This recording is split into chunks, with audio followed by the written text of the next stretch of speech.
Sahyadri news network channel मध्ये आपले स्वागत आहे। पुरंदर व पुणे जिल्हा तसेच महाराष्ट्राच्या ताज्या बातम्या पाहण्यासाठी आमच्या चॅनलला लाईक करून सबस्क्राइब करा। राजकीय, कला, क्रीडा, साहित्य, शिक्षण, आरोग्य, सामाजिक, धार्मिक क्षेत्रातील ताज्या बातम्या पहा फक्त आपल्या सह्याद्री न्यूज नेटवर्क।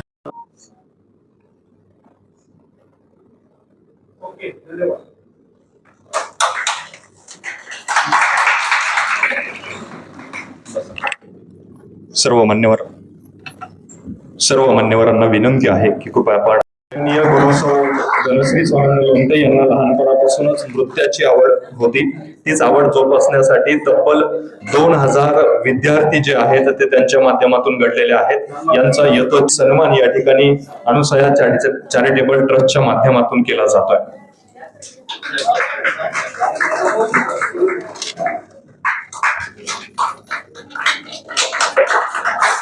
हिरेहिरेने काम करतात। दक्षता गणेश मेमाने यांचा यथोचित सन्मान अनुसया चॅरिटेबल ट्रस्टच्या माध्यमातून केला जात आहे। सन्माननीय विमलताई भुजबळ यांचा यथोचित खाली गावच्या विकासाला नवी दिशा त्यांच्या माध्यमातून देण्यात आली। विमल सन्माननीय सुनीता किशोर भादेकर त्यांनी निरामयी महिला ग्रामीण बिगर शेती आणि त्या आंदोलनाच्या माध्यमातून सर्वसामान्य गोरगरीब कुटुंबाचा आवाज उठवण्याचं काम जे आहे ते सुरेखाताई ढवळे यांच्या माध्यमातून केलं जातं। विशेष करून सांगायचं झालं तर पुरंदर मधली एकमेव अशी व्यक्ती आहे, सगळ्यात मोठं राजकीय व सामाजिक कार्य त्यांचा अग्रेसर सहभाग असतो। त्यावरती एक चांगल्या प्रकारचे संस्कार आणि समाजावरती सुरुवातीलाच त्या ठिकाणी आपल्या सगळ्याच महिला भगिनींना आदर्श माता त्या सर्वांना त्या ठिकाणी लाख लाख शुभेच्छा देतो। खरं तर त्याच्यामध्ये आजच्या कार्यक्रमामध्ये ज्यांच्या हस्ते आपण हे पुरस्कार त्या ठिकाणी घेतले दिले गेले ते त्याच्यामध्ये खूप चांगल्या पद्धतीनं प्रशासनामध्ये काम करणाऱ्या सो मिनलताई कळसकर हे आपल्याला त्या ठिकाणी आज प्रमुख पाहुणे म्हणून लाभल्या, याचा मनस्वी त्या ठिकाणी आनंद होतोय। कारण एक प्रशासनामध्ये काम करणारी महिला कशी असावी आणि मिळालेलं जे आपलं पद आहे ते कशा पद्धतीने त्या ठिकाणी त्याची लोकांच्यासाठी एक चांगल्या प्रकारचे त्या ठिकाणी उपयोगाला यावं ते पद आणि सक्षमपणानं त्या ठिकाणी ते राबवलं जावं हे मिनलताईंच्या मध्ये काही वर्षापासून त्या ठिकाणी आम्हाला पाहायला मिळते। तुम्ही त्या ठिकाणी मिनलताई आज प्रमुख पाहुणे आहात म्हणून असं काय त्याच्यामध्ये मी बोलत नाही, पण ज्या ज्या ठिकाणी तुम्ही काम केलं त्या त्या ठिकाणी आवश्यक आहेत त्या नियमानुसार आणि गरज आहे त्या पद्धतीने त्या व्यक्तीसाठी आपण आपल्या पदाचा त्या ठिकाणी सक्षमतेनं उपयोग करत आला आणि हीच खऱ्या अर्थानं आजच्या काळामध्ये प्रशासकीय अधिकाऱ्यांच्याकडून मदत व्हावी आणि ते त्या ठिकाणी काम कसं व्हावं अशा प्रकारची अपेक्षा आज तुमच्या माझ्या महाराष्ट्रातल्या जनतेची आणि या सगळ्या त्या ठिकाणी महिला वर्गाची, तरुण वर्गाची, वडीलधाऱ्यांची त्या ठिकाणी राहिलेली आहे। मगाशी त्या ठिकाणी बोलताना सुरेखाताई ढवळे यांनी सांगितलं ही गोष्ट खरी आहे। ज्या वेळेला सुरेखाताई तुमचं नाव ज्या वेळेला पुढे आलं त्यावेळेला आमच्याच कमिटीतल्या काही लोकांनी सांगितलं हो त्या ढवळेताई आले म्हणजे कार्यक्रम राहील बाजूला आणि भलतच त्याच्यामध्ये पुढं सगळं चालू होईल। पण मला खूप बरं वाटलं की तुम्ही फक्त 10% बोलले, 90% अजून त्याच्यामध्ये पाठिंबा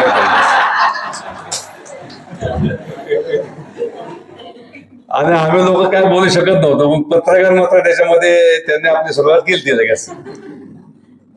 पत्रकारांना तो अधिकार आहे ते समजा ते त्या ठिकाणी तुम्ही एकामेकाच्या सहवासात कायम असता,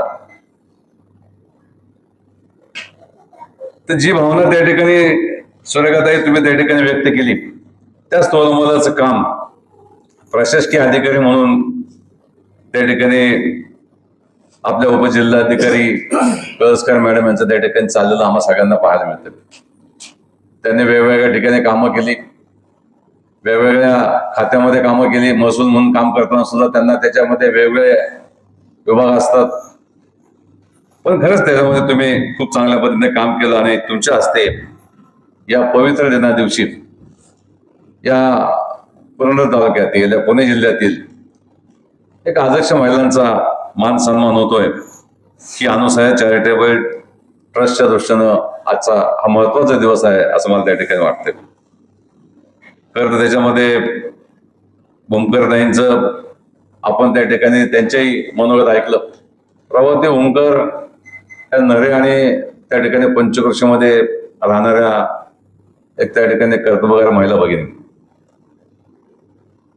तर त्यांनी त्या ठिकाणी जे बोललं गळसकर मॅडम की त्यांच्या बोलण्यामध्ये त्या ठिकाणी जो एक हावभाव होता आणि त्यांनी त्या ठिकाणी ज्या व्यक्तीनं त्यांना सभापती पदाची संधी दिली ते म्हणजे त्या ठिकाणी स्वर्गीय अजितदादा पवार साहेब, त्यांच्या बद्दलच्या ज्या भावना त्यांच्या मनामध्ये आता दाटून आल्या ते पाहिल्यानंतर आदर्श महिला कशी असावी याचं उत्तम उदाहरण प्रभावती ताईंच्या आम्हाला पाहायला मिळालं. काम होत असतं, काम चालत असतं, काम पुढे जात असतं. एखादा रस्ता अडचणचा असेल तर तो उड्डाण पूल होत असतो, उड्डाण पुलावरनं परत वाहनं धावायला लागलेली असतात. पण अशा पद्धतीने ह्या जुन्या आठवणी बरोबर ठेवून आपण त्याच्यामध्ये कशा पद्धतीने पुढे गेलं पाहिजे हे भूमकरताईंच्या माध्यमातून त्या ठिकाणी एक हवेली तालुक्याच्या आदर्श सभापती म्हणून आम्हाला त्या ठिकाणी निश्चितपणे त्याचा अभिमान आहे. सुशीलाताई सोमनाथ टेकोडे एका खडतर परिस्थितीमध्ये त्या ठिकाणी त्यांना मामी म्हणतात, त्या सुशीला मामींनी त्याच्या संसार त्याच्यामध्ये पुढे नेण्याचा प्रयत्न केला आणि अतिशय खडतर परिस्थितीमध्ये मुलांना घडवलं. आज त्याच्यामध्ये एक मुलगा एक चांगल्या पद्धतीनं मोठा ह्या मेडिसिनच्या ह्याच्यामध्ये डिस्ट्रीब्युटर म्हणून काम करतोय, क्लासेस चालवतोय, अनेक विद्यार्थी त्या ठिकाणी घडवतोय. दुसरा मुलगा त्याच्यामध्ये धनंजय आज ऊसाच्या संदर्भातल्या ऊसावरती प्रक्रिया करून मग चांगला सेंद्रिय गुळ असेल किंवा त्याच्यापासून आणखीन काही गोष्टी करण्यासाठी एवढं त्यांनी स्वतःचं तंत्रज्ञान विकसित केलं की परदेशामध्ये सुद्धा तो प्लॅन्ट त्याच्यामध्ये गुळाचे प्लॅन्ट त्या ठिकाणी उभे करतोय, महाराष्ट्रामध्ये करतोय, आज भारतामध्ये काही ठिकाणी करतोय. आणि अशा पद्धतीने त्या ठिकाणी एक चांगलं कुटुंब घडवलं, एक आदर्श माता म्हणून त्यांचा आपण त्या ठिकाणी सत्कार केला. डॉक्टर उज्ज्वला लाठे मॅडम, खरी गोष्ट आहे उर्वरित कांचनला त्यावेळेला 35 वर्षापूर्वी 38 वर्षापूर्वी त्याच्यामध्ये तशा प्रकारची काही व्यवस्था नसताना सुद्धा सामान्य कुटुंबातल्या महिलांना अतिशय कमी त्याच्यामध्ये फी देऊन त्यांना त्या ठिकाणी त्यांचे उपचार करणं, त्यांच्या त्या ठिकाणी बाळंतपण सुखरूप होणं त्यासाठी त्या ठिकाणी उज्ज्वला लाठे मॅडम आणि त्यांच्या त्या ठिकाणी डॉक्टर लाठी यांनी खूप चांगला नावलौकिक त्या ठिकाणी मिळवला. मला त्यांचा एक आदर्श घेतला पाहिजे असं मलाही वाटतं कधी कधी की त्यांनी ठराविक टप्प्यापर्यंत त्याच्यामध्ये हॉस्पिटल चालवलं, नंतर पूर्ण हॉस्पिटल त्याच्यामध्ये त्याच्यातून बाजूला झाल्या, त्या हॉस्पिटल दुसऱ्या व्यक्तीला देऊन टाकलं. आणि आम्हाला आश्चर्य वाटलं भुजबळ साहेब की बा ह्यांनी असं का केलं. तर त्यांनी हे असं का केलं हे आम्हाला कधी कळलं ज्यावेळेस 70 देशामध्ये त्या पर्यटन करून आताही त्याच्यामध्ये अजून 10 देशामध्ये जायचं चाललंय. त्यावेळेला कळलं की जीवनाचा जन्माला आल्यानंतर आनंद कसा घ्यावा, की जसं सचिन तेंडुलकर ठराविक टप्प्यामध्ये आल्यानंतर त्यांनी आपली त्यांची निवृत्ती जाहीर केली आणि त्याच्यामधून क्रिकेटमधनं बाजूला पडले आणि नावलौकिक त्यांनी जागा उठाला. तर कधी कधी काय होतं संघांना हाकलून द्या असं त्याच्यामध्ये एखाद्या क्रिकेटरच्या बद्दल येतं आणि मग तो जातो, त्यावेळेला त्याची किंमत राहत नाही. तर लाठे मॅडमने योग्य वेळ त्याच्यातून त्यांनी स्वतःला आउट करून घेतलं आणि एक चांगल्या प्रकारचा आज आनंद घेतायत. दर 3 महिन्याला ते फिरायला गेलेले असतात. आम्ही बघतो म्हणजे आम्ही आता काय करतो मध्ये का त्यांच्या बंगल्याची राखणच कधी कधी आम्हाला करावं लागते. आता 15 दिवस चालले आता हे त्याच्यामध्ये. आणि अशा पद्धतीने जीवनाचा आनंद घेणारी व्यक्ती डॉक्टर लाठी त्या ठिकाणी आहेत. शोभा बळवंत गरुड, आम्ही गरुड गुरुजींची भाषणं ऐकायचो आणि गरुड गुरुजी आम्हाला त्याच्यामध्ये आज बसलेत समोर त्या ठिकाणी एका रयत शिक्षण संस्थेमध्ये मुख्याध्यापक म्हणून त्यांनी काम केलं. पण आज आम्हाला नवीन त्याच्यामध्ये भाषण ऐकायला मिळालं की महिला दिनाची सुरुवात कशी झाली. 100 महिला पुढे जमा झाल्या. म्हणजे आमच्या शोभाताईंनी सुद्धा आम्हाला दाखवून दिलं की नुसते बळवंत गरुड गुरुजींचा तुम्ही वाहवा करू नका, आमचंही आहे का.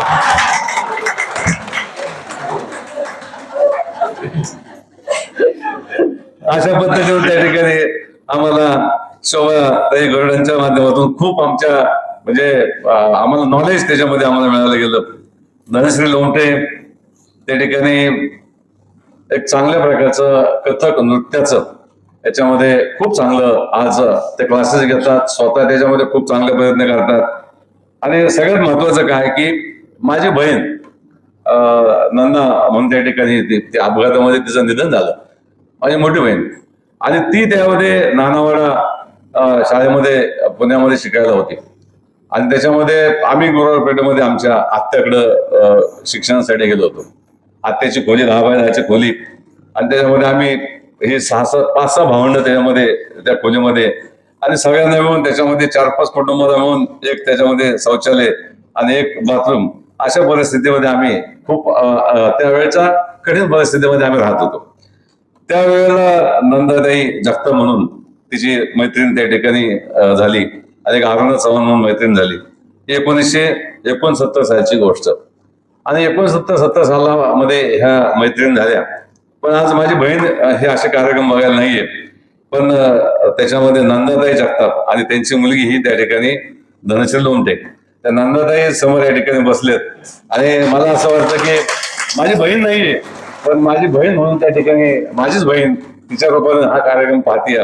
आणि अशा पद्धतीनं मला खूप आनंद वाटला की आज तिची मुलगी आणि हे त्या ठिकाणी धनश्री लोमटे हिने सुद्धा खूप नावलौकिक मिळवला, आणि तिचंही त्या ठिकाणी आपण अभिनंदन आणि त्याचा मान सन्मान करण्यासाठी त्यांना त्या ठिकाणी बोलवलं. दक्षता गणेश मेमाने, आता महिला कॉन्ट्रॅक्टर कशी असावी याचा त्यांनी सगळा पाढा हा वाचला. आणि त्याच्याही पलीकडं जेवण केल्यानंतर ते काही तिखट असो खारट असो चांगलं कसं म्हणलं पाहिजे नवऱ्याने हेही सांगितलं. म्हणजे आता तिचे पती गणेश मेवानाला हे लाभ आहे आणि अशोक टेकवडेला हे लाभ झालं की आता अशोक टेकवडे घरी आपलं कसं केलं पाहिजे हे जाता जाता त्यांनी आम्हाला सांगितलं सगळं. त्यांचं अभिनंदन. विमलताई भुजबळ, ज्या वेळेला मी वाल्याला जातो तर वाल्ला म्हणून गाव आहे आमच्याकडे, त्यामध्ये आता आपण जिजूरला तुम्ही चाललाय दर्शनासाठी, अधिकाऱ्यांचं खूप चांगलं असं. आज मला त्यांनी सांगितलं की मी माझ्या तिथं तलाठ्याला माझ्या सर्कलला सांगितलंय आता या उपजिल्हाधिकारी पुण्यामध्ये, पण ह्यांना महसूल खात्यातल्या अधिकाऱ्यांना तुम्ही महाराष्ट्रामध्ये कुठे जा, यांना सगळं यांचं म्हणजे ह्यांना तेवढं मान सन्मान आहे, ते काय चुकीचा वापर नाही, त्यांनी मान सन्मान. त्यांनी सांगितलं असं मी येते 10 अधिकारी तिथं हजर राहणार, तर त्यांनी मला सांगितलं तसं. त्याच्यामध्ये मी सांगितलं की वाल्ला गाव आहे पुढं जिजूरच्या पलीकडं, आणि त्या वाल्ले गावामध्ये आम्ही ज्या वेळेला जातो त्यावेळेला वाल्ल्याच्या चौकामध्ये जातो चहा प्यायला, आणि चहा प्यायला गेल्यानंतर तिथं आम्हाला आग्रह होतो की अतिशय म्हणजे मिसळ तुम्ही खाऊन पहा. मी कधी कुठे मिसळ खात नव्हतो, पण तिथे मी गेल्यानंतर मिसळ खाल्ल्यानंतर मग मी विचारलंय कोण करतं काय करतं, तर त्याच्यामध्ये कळसकर म्हणून आपलं सांगायला आनंद वाटतो. म्हणजे या विमलताई भुजबळ गेले 40 वर्ष स्वतः त्या ठिकाणी मिसळचं तो जो काही हे आहे सगळं म्हणजे त्याचं सेट केलं जातं, 40 वर्ष त्या ठिकाणी ते करतायत. आणि गावच्या आदर्श सरपंच म्हणून त्यांनी काम केलं, आणि त्याच्याही पलीकडे जाऊन त्याच्यामध्ये आज वाल्ल्यासारख्या ठिकाणी हे गावामध्ये हे हॉटेल चालवणं आणि ते नेहमीच चालवणं, नेहमीच सकाळच्या बाहेर त्या ठिकाणी चालू करणं, आणि सगळ्यात महत्वाचं त्या वाल्ल्याच्या पंचक्रोशीमध्ये अनेक वाड्या आहेत, पण ती मिसळ खायला सगळे लोक त्याच्यामध्ये ते येतात. आणि हे 12 तास सगळं चालू असतं, म्हणजे सकाळ 6 वाजल्यापासून हे चालू असतं. आणि असं अथक परिश्रम करून आपल्या मुलांना आपल्या बहिणींना त्याच्यामध्ये आज इथं भुजबळ साहेब बसलेत, भुजबळ मॅडम आहेत, त्याच्यामध्ये लडकर मॅडम आहेत, त्यांच्या 6 का 7 बहिणी 6 बहिणी, आणि त्यांचे बंधू आहेत त्याच्यामध्ये बाळासाहेब राऊत, हे त्याच्यामध्ये पोलीसमध्ये अधिकारी म्हणून काम करत होते. आणि हे एक चांगलं मोठं कुटुंब, त्या कुटुंबाला धरून त्या ठिकाणी विमलताई भुजबळ पुढे चालल्यात. आणि हा 40 वर्षाचा हा अथक परिश्रमाचा गाडा आजही त्या ठिकाणी ते पुढे येत आहेत. भादेकर मॅडमचं आपण त्याच्यामध्ये ऐकलं की खूप चांगलं बचत गटाचं त्यांनी काम उभं केलं, आणि त्या बचत गटाच्या माध्यमातून खूप चांगल्या प्रकारचं 35 वर्षाच्या कालखंडामध्ये खूप त्याला बळकटी दिली. शासनाचं धोरण होतं की महिलांना स्वतःच्या वकील आहेत, काही कारणास्तव त्या ठिकाणी आज त्यांचा बाळ आजारी असल्यामुळे त्या ठिकाणी ते येऊ शकले नाहीत, पण अशा पद्धतीनं एक महिलांचा मान सन्मान करावा, त्यांच्या कर्तृत्वाला आपण त्या ठिकाणी व्यासपीठ द्यावं, याच भूमिकेतून माझी पत्नी विजयाताई टेकवडे, माझा मुलगा त्या ठिकाणी अजिंक्य, आमचे त्या ठिकाणी संचालक बाळासाहेब काळे, आमच्या त्या ठिकाणी खूप चांगले काम करणाऱ्या सगळ्या त्या ठिकाणी महिला भगिनी, त्याचबरोबर या कार्यक्रमाला निश्चितपणे त्या ठिकाणी जे जे नातेवाईक मंडळी या प्रमुख लोकांच्या आल्या त्या सगळ्या नातेवाईकांनी इथे येऊन या कार्यक्रमाची शोभा वाढवली. मिनलताई, आपल्याकडे त्याच्यामध्ये इंद्रप्प सोसायटीमध्ये खूप नवीन लोक त्याच्यामध्ये राहायला आले. त्याच्यामध्ये भुजबळ कुटुंब राहायला आले. ते भुजबळ प्राध्यापक होता ना म्हणून प्राध्यापक, आणि भुजबळताई काय करत होत्या? भारत संचार निगमला त्या ठिकाणी होत्या. लडकतताई त्याच्यामध्ये मोठ्या हुद्द्यावरती काम करतात. आणखी त्यांच्या मंडळीत म्हणजे आणखीन त्यांचा परिवार आहे. ह्या भुजबळताई आहेत ना, सकाळी त्याच्यामध्ये 6ला जे चालू करतात, 5:30ला एक्सरसाइज, तो त्यांचा 8 वाजेपर्यंत चालू असतो. आणि 8 वाजेपर्यंत म्हणजे मला हा प्रश्न पडला त्यांचा, की या झोपत सुद्धा असं करत काय घाला.